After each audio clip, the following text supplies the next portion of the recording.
박진석 회장님, 오늘 밤부터는 당신이 지키던 집이 아니라 당신을 가두던 집이 됩니다. 휴대폰에 찍힌 그 한 줄을 보는 순간 박진석은 손에 힘이 풀렸는데요. 화면을 끄려는 손가락이 떨려서 알림창이 몇 번이나 다시 열렸습니다. 그리고 거의 동시에 회사 비서가 보낸 속보 링크가 쏟아졌습니다. 하울즈 계열사 자금 흐름 이상, 금융당국 조사 착수, 대규모 매도 물량 출현, 주가 급락. 박진석은 주가 그래프가 내려가는 걸 보고도 숫자가 아니라 자기 이름이 떨어지는 소리를 듣는 기분이 들었죠. 그때 거실 쪽에서 고성희가 천천히 내려왔습니다. 고성희는 평소처럼 우아하게 목소리도 낮고 단정했는데요. 그 단정함이 박진석을 더 숨막히게 했습니다. 당신 또 무슨 일 생긴 거야? 일이야 늘 있었지. 근데 왜 하필 오늘이냐? 박진석은 대답을 끝내기도 전에 현관에서 벨이 연달아 울리는 소리를 들었습니다. 문을 열자 정장 차림의 수사관들이 서 있었고 짧고 건조한 말이 이어졌습니다. 고성희 씨 맞으십니까? 특정경제범죄 관련 긴급 체포 영장입니다. 박진석은 순간 귀가 먹먹해졌습니다. 고성희가? 머릿속이 하얗게 비어가는데 이상하게도 고성희의 표정은 무너지지 않았습니다. 고성희는 오히려 박진석을 쳐다보며 눈가만 살짝 웃었는데요. 마치 이제 당신도 선택해야 해요라고 말하는 것처럼요. 박진석은 본능적으로 고성희의 손목을 잡아챘습니다. 너 대체 뭘 했어? 고성희는 손목이 잡혀도 당황하지 않았습니다. 조용히 아주 가까운 거리에서 속삭였죠. 당신도 이제 알겠네. 손에 쥔 게 다 빠져나가는 기분. 그 말이 박진석의 가슴을 정면으로 때렸습니다. 숨이 얕아지고 손끝이 차가워지고 무릎이 툭 풀렸습니다. 박진석은 넘어지면서도 휴대폰을 놓치지 않으려 했는데요. 화면에는 박영나의 전시 홍보 이미지가 떠 있었습니다. 제목이 더 잔인했습니다. 유리탑의 딸 사랑이라는 이름의 문을 잠그다. 그날 밤 박진석의 집이 왜 텅 비게 되는지, 그리고 박성재와 박영나가 왜 부모를 버렸다고 불리게 되는지 이야기는 그때부터 시작되는 게 아니라 몇 주 전 한 아침에서 시작돼야 했습니다. 박진석이 가장 싫어하던 거짓말이 가족이라는 이름으로 집안에서 자라나던 바로 그 아침이었거든요. 며칠 전 크리스마스 장식이 아직 치워지지 않았던 아침이었습니다. 집안은 반짝이고 있었는데요. 반짝임이 많은 집은 이상하게 사람 마음을 더 초라하게 만들 때가 있습니다. 박진석은 넥타이를 매면서도 신경이 곤두서 있었습니다. 요즘 집안에서 모르는 말들이 너무 많이 오갔고 고성희와 박영나가 눈빛으로만 대화하는 순간들이 잦아졌거든요. 고성희가 커피를 내려주며 말했습니다. 당신 애들한테 너무 몰아붙이지 마. 더 멀어져. 박진석은 컵을 받지도 않고 고성희를 똑바로 보더니 짧게 내뱉었습니다. 멀어져야 해. 그래야 제자리 찾아. 내가 모르는 일들을 그만 만들게. 그날 박성재는 방에서 조용히 짐을 싸고 있었습니다. 박성재는 원래 웃음이 많은 사람이었는데요. 그 웃음이 가족 앞에선 자꾸만 얇아졌습니다. 박성재는 박진석을 마주하자 평소처럼 능청스럽게 말하려다 결국 진심을 먼저 꺼내고 말았습니다. 아버지, 저는 제가 사랑하는 사람이 생기면 그걸 결혼으로 책임지고 싶어요. 박진석은 눈썹 하나 까딱하지 않았습니다. 결혼이 책임이냐? 결혼은 거래다. 내가 감당할 수 있는 집안이냐부터 보자. 박성재는 씁쓸하게 웃었습니다. 아버지에게는 다 거래죠. 그럼 저는 평생 거래만 하다 죽어야 해요. 그 순간 고성희가 끼어들었습니다. 고성희는 박성재를 말리는 척하면서도 결국 박진석의 언어를 더 단단하게 만들어줬습니다. 성재야, 결혼은 현실이야. 너도 상대도 상처만 남겨. 박성재는 고성희를 똑바로 보며 말했는데요. 그 말이 이 집에서 가장 금기였던 호칭을 건드렸습니다. 새어머니는 늘 현실만 말하죠. 근데 새어머니가 만든 현실은 우리한테 감옥이었어요. 고성희의 얼굴이 잠깐 굳었습니다. 박진석은 그 표정을 못 봤고요. 박성재는 봤습니다. 박성재는 그 굳어짐을 보자마자 확신했죠. 이 사람은 내 행복이 아니라 내 통제가 필요하구나. 그날 박성재는 집을 나왔습니다. 회사도 정리하겠습니다 라고 통보했고요. 박진석은 분노로 소리를 질렀습니다. 나가면 다시는 돌아오지 마. 박성재는 뒤돌아보지 않았습니다. 거짓말보다 더 무서운 게 뭔지 그날 박진석은 처음 알았는데요. 자식이 아버지를 필요로 하지 않는 순간이었습니다. 박성재가 떠나자 가장 먼저 흔들린 사람은 박영나가 아니라 이수빈이었습니다. 이수빈은 늘 계산이 빠르고 손해보는 일을 싫어했는데요. 이상하게도 박성재 이야기가 나오면 계산이 흐려졌습니다. 이수빈은 떨리는 손으로 박성재에게 전화를 걸었습니다. 성재 오빠 진짜 괜찮아? 박성재는 최대한 밝게 말했지만 목소리 끝이 살짝 갈라졌습니다. 괜찮아. 나 내 돈은 있어. 내 힘으로 해볼 거야. 이수빈은 내 돈이라는 말이 더 아팠습니다. 돈이 있다는 말이 아니라 이제 아버지 돈이 아니다라는 선언처럼 들렸거든요. 이수빈의 집, 그러니까 이상철과 김다정의 집은 처음엔 더 완강했습니다. 이상철은 고지식하게 말했죠. 박진석 아들? 그 집안은 어른들이 너무 세. 김다정은 조심스럽게 덧붙였습니다. 수빈아, 내가 상처만 받을까봐 그래. 이수빈은 억지로 웃으려다 결국 울었습니다. 아빠, 엄마, 성재 오빠는 돈으로 사람 평가하는 사람 아니에요. 저 그 사람 옆에서 오래 봤어요. 저는 그냥 믿고 싶어요.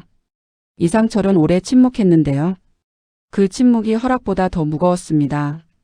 결국 이상철은 고개를 끄덕였습니다. 내가 그만큼 말하면 내가 막지는 않겠다. 대신 내가 책임질 줄 알아야 한다. 이수빈은 그날 박성재에게 달려가 안겼습니다.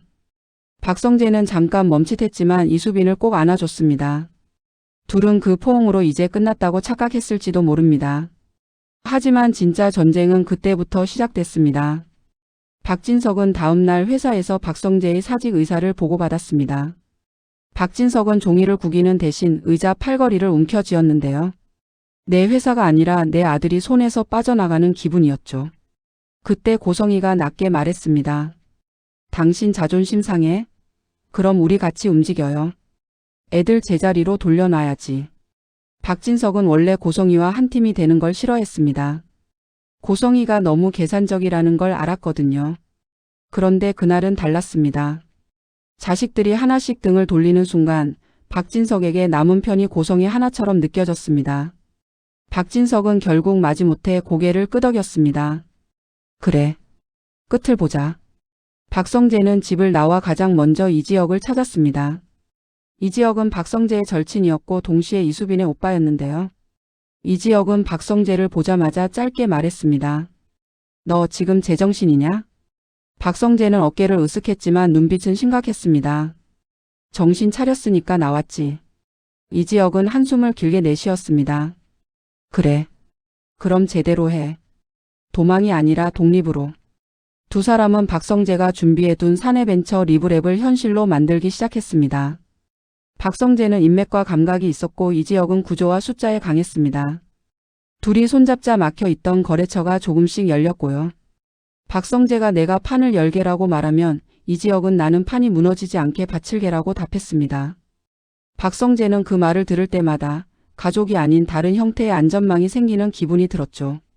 그런데 박진석과 고성이는 조용히 반격을 준비하고 있었습니다. 고성이는 먼저 이야기를 만들었습니다. 누군가가 믿어줄 만한 이야기요. 박성재가 밖에서 불법 자금으로 굴린다. 이지혁이 뒤에서 줄을 대고 있다. 이수빈은 돈 때문에 붙었다 같은 말들이 아주 천천히 돌기 시작했습니다. 박진석은 그 소문을 들으면서도 스스로를 합리화했습니다. 나는 거짓말이 싫다. 그런데 이건 거짓이 아니라 교육이다. 아들을 제자리로 돌려놓는 일이다. 그 합리화가 박진석을 더 깊이 끌어내렸습니다. 한편 박영나도 집에서 숨이 막히고 있었습니다. 박영나는 원래 조신하고 차분했지만 그 차분함은 참는 법을 일찍 배운 사람이 가진 차분함이었거든요. 박영나는 그림을 그릴 때만 숨이 쉬어졌습니다. 그런데 고성이는 박영나의 작업을 취미로만 취급했습니다. 영나야, 집안 체면이라는 게 있어. 너는 엄마가 만들어준 길로 가면 돼. 박진석도 한마디 얹었습니다. 그림? 내가 그걸로 뭘 하겠다는 거냐. 박영란은 대꾸하지 않다가 어느 날은 조용히 웃었습니다. 비웃음 같기도 하고 체념 같기도 한 웃음이었죠. 아빠는 돈 되는 것만 했잖아요. 근데 왜 집은 이렇게 무서워졌어요? 박진석이 손을 들었고 고성이가 표정을 차갑게 바꾸는 순간 문 앞에서 낮은 목소리가 끼어들었습니다. 그만하세요. 이지환이었습니다. 이지환은 박영란의 운전기사 겸 보디가드였고요. 원래 남의 집 싸움에 끼어들 사람은 아니었습니다. 그런데 그날 이지환은 한 발도 물러서지 않았습니다. 제가 뭘 하는 사람이냐고요? 저는 이 사람을 지키는 사람입니다. 박영란은 그 말에 잠깐 숨이 멈췄습니다. 누군가가 지킨다는 말을 이렇게 단단하게 해주는 걸 처음 들었거든요. 이지환은 박영란을 똑바로 보고 말했습니다. 영란 씨, 지금 나가요. 여기 있으면 오래 못 버텨요. 박영란은 망설였지만 그 망설임이 길어질수록 숨이 더 막혔습니다. 결국 박영란은 작은 가방 하나만 들고 집을 나왔습니다. 고성이는 즉시 박진석에게 속삭였죠. 지원 끊어. 한 푼도 주지 마. 울고 들어오게 만들어. 박진석은 그 말을 듣고도 멈추지 못했습니다. 자존심이 사람을 얼마나 쉽게 잔인하게 만드는지 박진석은 몰랐던 게 아니라 모른 척했거든요. 박영란은 갈 곳이 없었습니다. 고성이의 손길 안에서만 살았으니 바깥 세상이 낯설었죠. 그때 이지환이 박영란을 이상철의 집으로 데려갔습니다. 이상철은 고지식하게 얼굴을 찌푸렸지만 조옥래와 김장수가 먼저 움직였습니다. 조옥래는 박영란을 보자마자 혀를 찼습니다. 애가 왜 이렇게 말랐냐? 밥은 먹고 살았냐? 김장수도 덧붙였습니다. 아이고, 사람은 밥이 약이요. 박영란은 그 따뜻함에 더 울컥했습니다. 박영란은 방에 들어가자마자 노트에 제목 하나를 적었습니다. 유리탑의 딸. 박영란은 누군가의 손길로 예쁘게만 장식되는 딸이 아니라 자기 목소리로 문을 여는 딸을 그리고 싶었습니다. 부모가 준 사랑이 사실은 쇠사슬이었을 때의 이야기요. 박영란은 전시를 준비했습니다. 그림은 조용히 그러나 너무 구체적으로 사람 마음을 찔렀습니다. 엄마의 손이 목이 되는 순간, 아빠의 체면이 칼이 되는 순간, 웃는 식탁이 감옥이 되는 순간 같은 그림들이었는데요.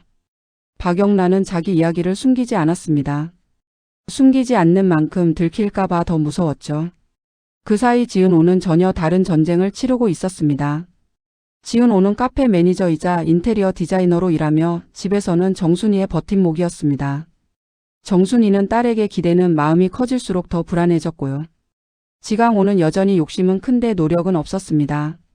그 불만이 집안을 계속 긁었습니다. 누나는 왜 맨날 대단한 척이야? 나도 할 수 있어, 나도. 지은호는 그 말에 참다가도 어느 순간엔 말이 날카로워졌습니다. 강호야, 할 수 있으면 해. 말 말고. 그때 지강호는 가장 나쁜 쪽으로 해버렸습니다. 지강호는 돈이 필요했고 고성이의 사람들은 지강호의 약점을 너무 쉽게 찾아냈습니다. 지강호는 지은호가 일하는 카페와 이 지역이 오가는 동선, 그리고 박성재가 누구와 만나는지 같은 소소한 정보들을 흘리기 시작했는데요. 지강호는 그게 큰일이 될 줄 몰랐습니다. 그냥 돈이라고만 생각했죠. 하지만 고성이는 그 정보를 무기로 바꿨습니다. 어느 날 지은호의 카페에 낯선 사람이 찾아와 자리를 몇 번이나 바꾸며 앉았습니다. 지은호는 직감적으로 불안해졌는데요. 퇴근길 누군가가 지은호를 일부러 어깨로 밀치고 지나갔습니다. 지은호는 넘어지지 않으려 애쓰다가 손바닥이 찢어졌습니다. 그때 이지혁이 나타났습니다. 이지혁은 우연히 지나가던 게 아니었습니다. 지은호가 위험하다는 감각이 들어서 괜히 주변을 맴돌고 있었던 거였죠. 이지혁은 지은호의 상처를 보자마자 얼굴이 굳었습니다. 지은호, 누가 그랬어? 지은호는 괜찮다고 하려다가 목이 막혔습니다. 그리고 결국 말했습니다. 선배, 나 요즘 좀 무서워요. 이지혁의 눈빛이 바뀌었습니다.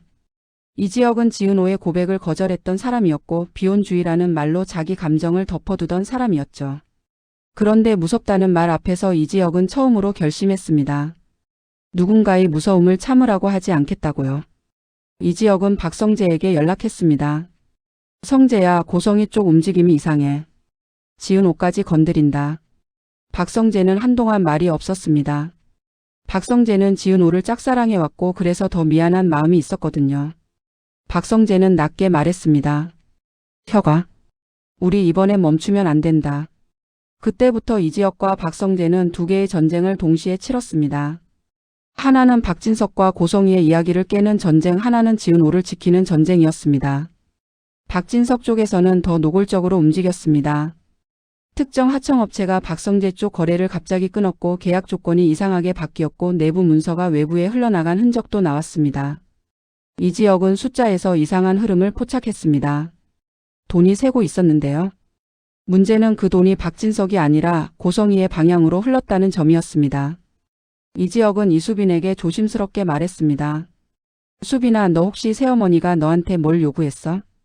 이수빈은 잠깐 망설이다가 털어놨습니다. 전화 왔어요. 선택에는 대가가 있다고 나한테 감당할 수 있냐고. 이수빈의 목소리가 떨렸습니다. 이수빈은 겉으론 강한 척했지만 가족이 무너지는 건 처음이었거든요. 박성재는 이를 악물었습니다.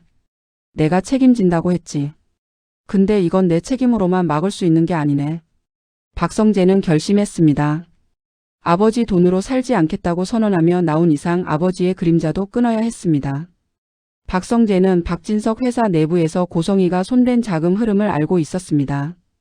재단 후원 문화사업이라는 말로 포장된 통로가 있었는데요. 그 통로 끝엔 고성희가 관리하는 사람들과 서류들이 있었습니다. 박성재는 자료를 이지혁에게 넘기며 말했습니다. 혀가 아버지가 망하는 건 솔직히 마음 아파.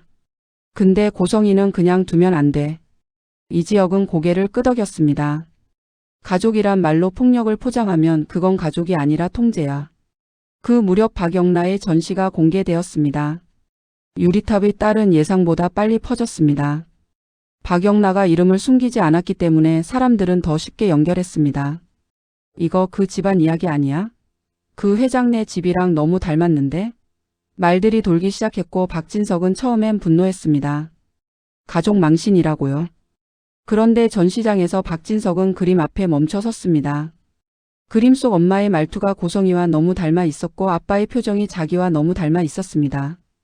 넌 내 딸이니까 내 말 들어. 너는 나 덕분에 산다. 너 혼자선 아무것도 못한다. 박진석이 평생 책임이라고 믿었던 문장들이 그림 속에서는 감옥의 문장으로 보였죠. 박진석은 그날 처음으로 자기 자신에게 묻기 시작했습니다. 내가 지킨다고 믿었던 게 사랑이었나? 아니면 내 체면이었나? 그 질문이 박진석을 흔들어 놓는 사이 수사기관은 더 빨리 움직였습니다. 금융당국 조사가 시작됐고 언론은 냄새를 맡았습니다. 고성희가 만든 소문들이 대래 고성희에게 돌아갔습니다. 문화재단을 통한 자금 세탁 명목뿐인 후원금, 위장 계약 같은 단어들이 기사 제목으로 붙기 시작했는데요. 박진석은 자기도 모르게 고성희를 바라봤습니다.